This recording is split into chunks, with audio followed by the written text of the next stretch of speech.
All right, welcome everyone to a special show today. We are here with Coke Daniels, and you may recognize Coke Daniels as the director of a recent play here throughout as Hollywood came to Dublin. Welcome back, Coke. Thank you. Glad to be back. Glad to be here. Yeah, his, hers, and the truth. Yes. We all enjoyed that and enjoyed that experience as a community. We've had many calls and comments on that. Awesome. Coke, and you have real talent. I appreciate it. Thank you. It's always good to hear, even though it's acknowledged many times, because you have a lot of movies that are already out. Yeah.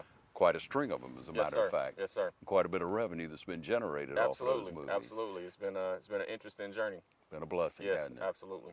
Yeah. So let's talk about where you come from and where your experience comes from. You're from LA? I'm from LA, originally a place called Pasadena, California. Pasadena, Altadena, mostly known for the Rose Parade. Yeah. Is where I grew up. Spent a lot of time on the road at an early age doing music. I was in a rap group called Madcap, and we were signed to Loud Records that eventually went on to sign Wu-Tang Clan and Big Punisher and Akon and all these iconic hip-hop groups. What an experience that had to be. Yeah, it was. It was very interesting. I'm from, I hate to age myself, but the golden era of hip-hop, of being around all those guys like the Biggie Smalls and countless, Tupac, of course, and yeah. So yeah. What was that lifestyle like? Was it because you get a different picture painted and through media and the exploitation of it sometimes. Yeah, what was it really like? It was great, man. It was a great era, and it was a definitely an interesting, I guess, lifestyle.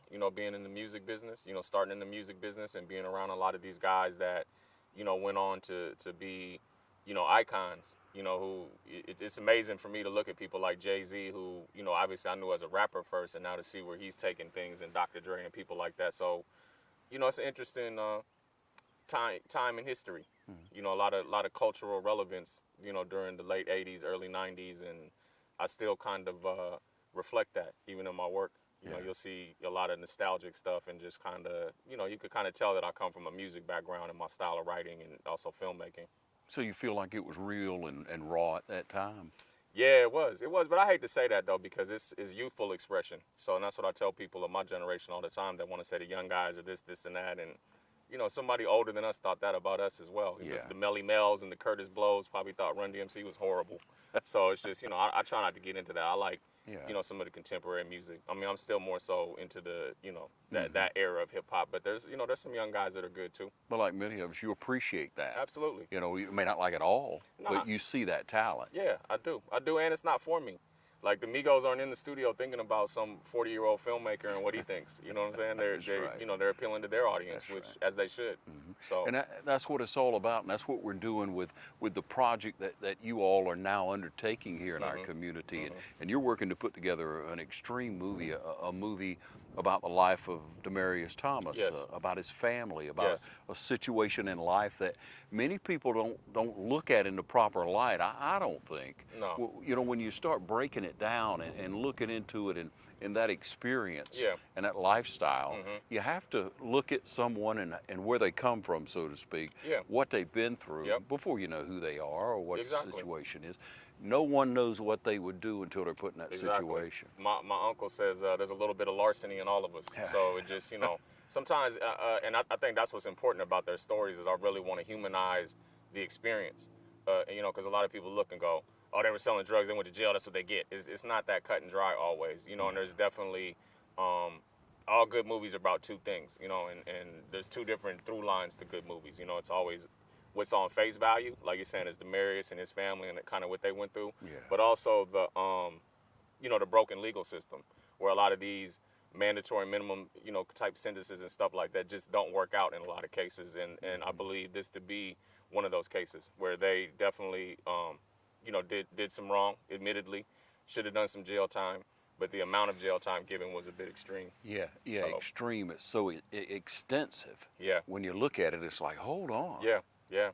And it just, and that's what, honestly, that's what drew me to the story. I was really blown away. I'm a football fan, so obviously I've seen this story on ESPN and was just like, wow. Yeah. Like, and that was just scratching the surface. Like, that's before I actually got to talk to everybody involved, that I can, get in contact with here, or who's, still around the family and whatnot. And it's a deep story, man. It's a deep story because just like you said, you can't judge somebody until you walk a mile in their shoes. Yeah.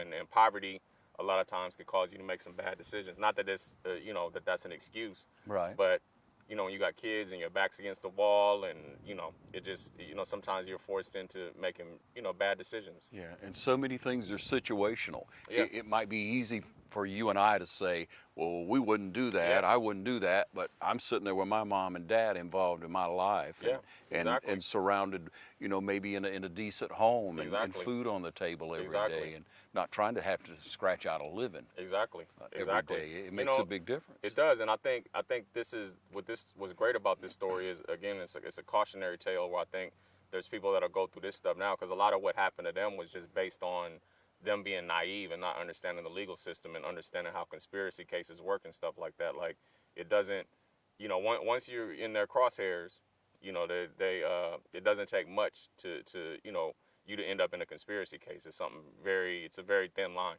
and I think it's important for people of all races to be aware of what mandatory minimums do. You know, I mean, some people they work perfectly for in specific cases, but other cases it's just, you know, to give a grandmother double life, you know, for, you know, a very, what I would consider and a lot of people would consider not a large scale operation is just, you know, it's extreme. Yeah, but you look at the time that it was, Yeah. and what was going on, and people's fear of the drug and Absolutely. the excessiveness. Yep. And you have to see both sides Absolutely. of everything. Absolutely. But one thing we have to do is learn from mistakes that Yes. have been made. Yes. If we don't do that, we're sure to fail. Yeah, because I'm definitely not looking to tell a story where we're painting people as victims. I mean, nobody was innocent in this situation, you know, and admittedly so, even from Katina and the mother, you know, they'll tell you, yeah, you know, there were some things going on that we deserve to be punished for. So, but again, just the extreme of it. And we also, you know, I took some time to talk to Police Chief Chapman here, you know, just about, like you said, because I want to tell both sides of the kind of pressure that law enforcement faces to make examples out of people because the community's not happy, which is understandable because drugs are bad. Nobody's going to deny that. Drugs bring other types of crimes and stuff like that. Like, we understand that. So, again, like I said, I didn't want to make something, because it's definitely not an indictment on law enforcement at all. Yeah. You know, or you know, even the judicial system as a whole. It's just, you know, certain aspects of it that something like this brings light to. And, you know, Jay-Z talks a lot about it now. Him and Meek Mill have like a foundation and stuff where they're trying to, you know, fight for prison reform. Right. So I think it's a hot button topic, and this is a great story to tell that from without preaching. Yeah. To just show you. Yeah. It's an awesome story. Yeah, it is. And then when you look at a situation like that and you look at people who draw you in and take advantage of you because you're at a disadvantage to start out with, then we can learn from movies, from heartfelt stories like this who show us in a real way, a real life situation, nothing fictional about it, that they were pulled in by someone to do the dirty work. Yeah. And I mean, that's how it started, you know, was, you know, me wanting to tell, you know, that story from an insider perspective to make people have a firmer understanding of, you know, all sides of the equation. You know, I think it's important to, you know, I mean, good movies, they entertain you and you walk away having learned something new or learn something more about something you knew a little bit about. You know, so I think that's, you know, what draws me to this particular story and why I think it's such a great story to tell. And what I see out of it as well is as we grow in our world, in our society, and in what we develop in the liberal arts and the talent that we bring to people, is that we're able to show it in a way that we understand diversity. Yeah. We understand, like, one side walks away, you might say, and the other side walks away, you might say, and both are closer together. Exactly. That's the key. Well, you know, and this story is something that affects everybody because, again, these laws don't just affect minorities. I mean, maybe disproportionately they might, you know, tip the scale a little bit, but there's also people of all races that are getting caught under these mandatory minimums. I was watching a story the other night on Nightline because I love true crime, you know, within itself, but they were talking about these kids who went into a house to rob the house, and it was 4 white kids and 1 black kid. They didn't know the owner was there. The owner kills the black kid, who the white kids were all friends with. They put all these white kids in jail for like 20, 30 years. They charged those kids with his murder. I mean, because that's how the law works. That's not right to me. You know, these are children. These are 17. And none of them had a gun. None of them did anything. It's just their friend got killed in the commencement of a crime. And again, that's these blanket laws that just don't always apply. You can't lock teenage kids up for 20, 30 years when they didn't murder anybody. And that's the same thing talking to Katina, she said she's sitting there watching murderers go home while she's in prison, which was essentially for a phone call. Yeah. She wasn't caught with any drugs or anything in that nature. She was at anyone's account, a very passive participant, and ended up with 24 years in prison.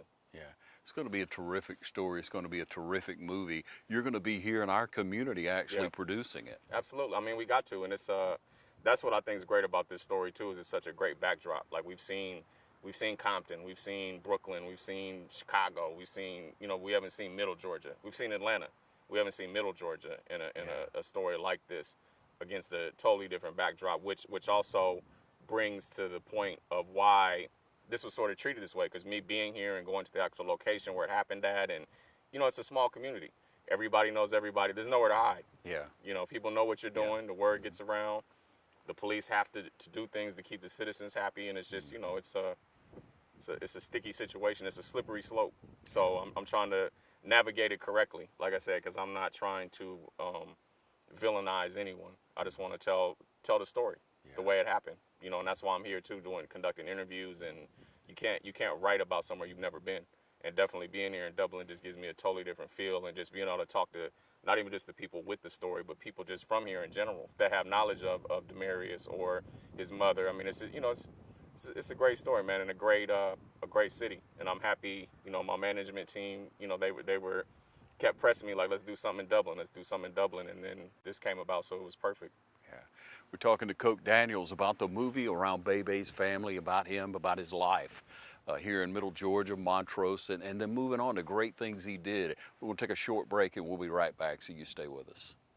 Dublin Nissan brings innovation that excites. Your next new Nissan is waiting now. All new for 2019, the 2019 Nissan Altima SR. Now up to $4,000 off MSRP. Also get up to $5,000 off MSRP or 0% financing available for the 2019 Rogue SV. Get the best savings on our award-winning lineup today. Call, click, or come see us. Dublin Nissan, the only dealer you will ever need.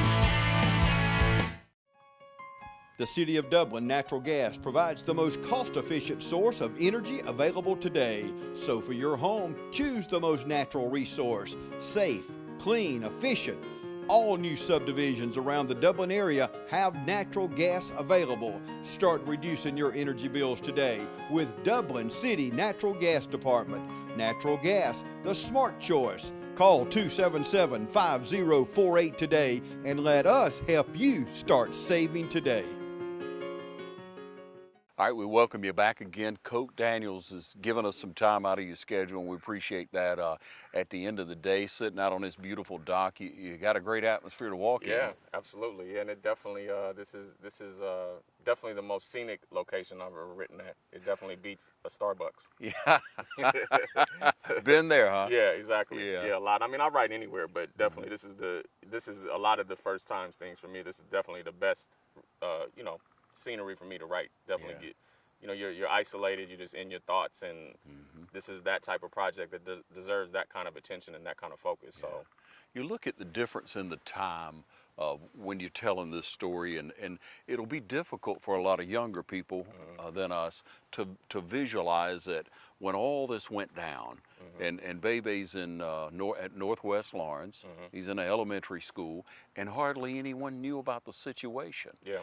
You fast forward to today, and before they got on the bus, everybody would have known just about what's going on. By lunchtime that day, it would be all over the place, including pictures. Yeah. Well, in talking to him, he did go through quite a bit of ridicule and teasing from the kids at school. You know, but like you said, the information is just not as out there as it is now. But there was definitely an awareness, because actually when they took his mother to jail, the school bus came to pick him up and drove right past the scene with all the cops and his mom handcuffed. And so, it just, it was rough, but he found a good outlet, which a lot of people don't. And even for Katina, I mean, I think it's so, again, that's the story of redemption right there, to come home. Your son signs this big deal. He wins the Super Bowl. Like, I've talked to her, and a lot of her friends that are in there didn't come home to that. You know, she's had friends that came home and got murdered behind stuff and died of some kind of disease in prison, or got out, then had a disease and died. So it's It's, you know, there's just a lot of layers, man. It's like an onion. Like Shrek said, it's like an onion. You just gotta a peel lot of it layers. back. Yeah, it's a lot of layers. Yeah, and you look at it, a lot of people couldn't buck up under that. They couldn't, they maybe wouldn't have quite that much talent. Even if they did, it would be suppressed because they didn't have a support system. And then they sway off to the left. And I mean that's typically what happens. You know, once you lose your foundation and you're a kid, you're a big aggressive kid, it's usually gangs or drugs. Yeah. So I mean that's what, you know, is a testament to Demaryius and his focus and his discipline, and also the, you know, his dad and the family members that were here that helped to rear him in the right direction. So, you know. Yeah, even beyond that, when you look at the community, and you get the feel of it here, that it is a good community, and people do come along. If you're trying to make the right choices, you're encouraged even more. And the stories on Bebe growing up, you know, he was always a good kid. He was always a good young man. He wanted to do the right thing. He worked hard at what he did.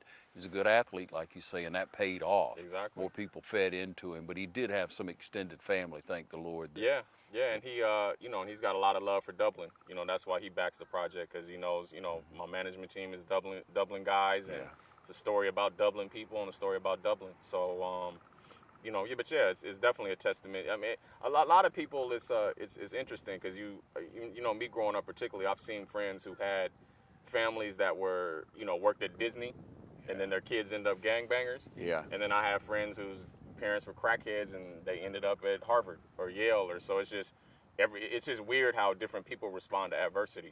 You know, because like we talked about earlier, this could have went a totally different direction for Demaryius, but I think he was just, you know, and talking to him and even Coach Paul, just from an early age, he was motivated. He knew what he wanted to do. He told his mom very early, I'm going to go pro in something, I'm going to buy you a house. And he did that. So, he did exactly that. Yeah. So how do you think his mom and the rest of the family feel at this point, since you've spoken to him recently? You know, what's amazing is they're such resilient spirits, and they're so happy and jovial and laughing. And they even laugh about everything that's happened now. And I think that's again, another part of the story that's interesting is the human spirit and the things that you could really, things that you think you could never tolerate or put up with, you somehow get through it. You know, when I think she was 26 when she got sentenced to 24 years in prison. She had no clue. She thought at you know, worst case scenario, she was looking at maybe 4 years, 8 years, something like that. So when they told her 24 years, you know, obviously that was, you know, just a hammer to the chest. You know, she said it just took all the wind out of her. But, you know, she's made it through, and she's a survivor. She's not a victim. You know, and neither one of them come across like that. Neither one of them are trying to blame this person or that person. It's just, you know, it was an unfortunate situation all around. And I think, again, you know, I just think it speaks back to the, you know, the extreme penalties and you know, that go along with these mandatory minimums. And it's just, especially over, again, conspiracy. Like, nobody was actually caught with any drugs. This was all conspiracy, all cash in a pocket. Yeah, all informants, you know, stuff like that. It was based on informant testimony, who most of them were selling drugs with them or selling drugs in other cases. So it's just, you know, but again, like I said, you know, and I want to be clear about that, law enforcement has a job to do too. And, you know, and talking to Chief Chapman, that's what he was explaining, is like, you know, the small part of the community that doesn't want law enforcement interference, there's a much larger part of the community that does. And those people are more vocal. Those are the people that show up at City Hall and complain and protest, and rightfully so. I mean, Vanzil was telling me about the whole thing they had then. I think it was Down with Dope, Up with Hope or something. It was like a group. They used to go around and like kind of picket the drug houses and stuff like that. So, you know, march through the streets and the communities. Yeah, and I mean, Down with Dope. I grew up, you know, I've had addicts in my family. I've had family die from drugs and all that. So I definitely feel a certain kind of way about drugs too. Yeah. But again, I just think, you know, there's in this particular situation, and a lot of situations, not just them, they're not unique. And that's why I think this story is so poignant, because there's somebody, there's a Katina Smith somewhere in the world going through this right now. Some young girl that just got locked up for messing with her boyfriend or messing with somebody's drugs and not knowing and thinking she's going to be all right. And it just, you know, no representation. Obviously, they didn't have money, you know, to pay the right kind of legal team that could at least got these sentences reduced. So. And even with Obama commuting it, I mean, the more amazing story is Katina had did most of her time. The grandmother, Minnie, had double life. Yeah. And he got her out. That's really the amazing part of it. That's huge. Like I said, Katina, I think, had 2 years left on her sentence, so she had done the most of her time. But even though, like talking to her, I said, I know 2 years, might as well have been 20 years when you're ready to go home. Like a lot of people be like, oh, you only have 2 years left, but Yeah, it's easy to time say stops. we're sitting out here Yeah, on time a stops in beautiful there. pond today.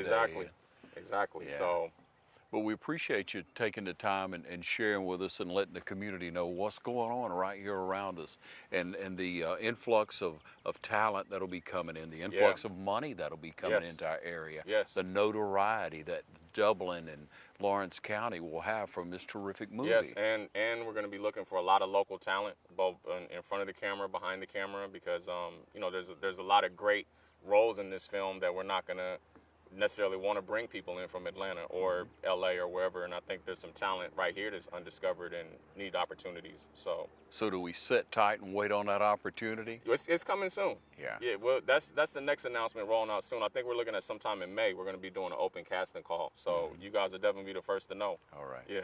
All right. We'll be glad to share that with you, ladies and gentlemen. Yes. And we're excited about it.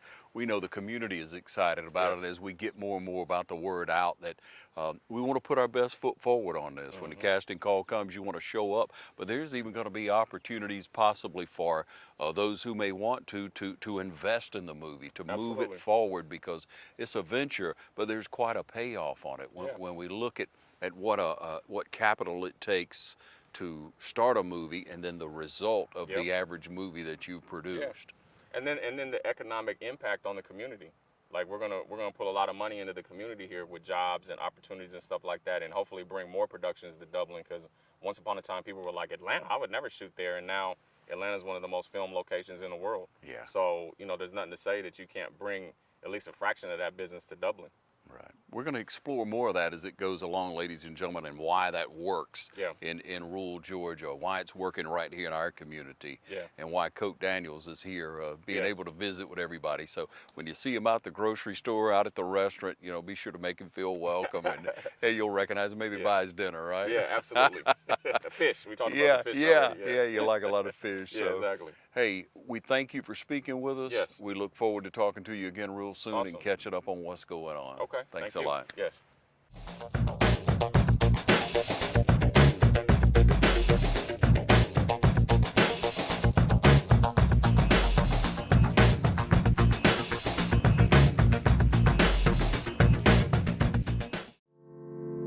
At Morris Bank, we understand that your personal finances and banking experiences can be stressful. We also know that it doesn't have to be that way. That's why for over 60 years, we've dedicated ourselves to providing common sense banking to people just like you. Even when I started working here, there was a definite vibe that you felt when you walked in the door, from the music that you're always going to hear playing to the hello, good to see you, welcome, how can we help you? You know, it's just a different experience when you bank here. We work hard to combine the latest online mobile technology and top-notch customer service that allows us to do just that. We realize our customers have choices, but what sets us apart is the personal service that we provide that they may not receive at larger institutions. We like to make you feel at home, and we like to make the process as easy as possible when you're banking with us. But we're not focused on helping just our customers. We are equally dedicated to supporting the community we are a part of. Just this year alone, we've logged thousands of community service hours and provided significant financial support to the communities we serve. Something that sets us apart at Morris Bank is what we give back to the communities in which we serve. And as the communities continue to grow, that brings more business and more industry into the area, and it's just this circle effect of giving back and receiving what the community can offer. We want to make sure you have the best banking experience possible. Come see us or give us a call to find out what makes Morris Bank different, because we're banking on you.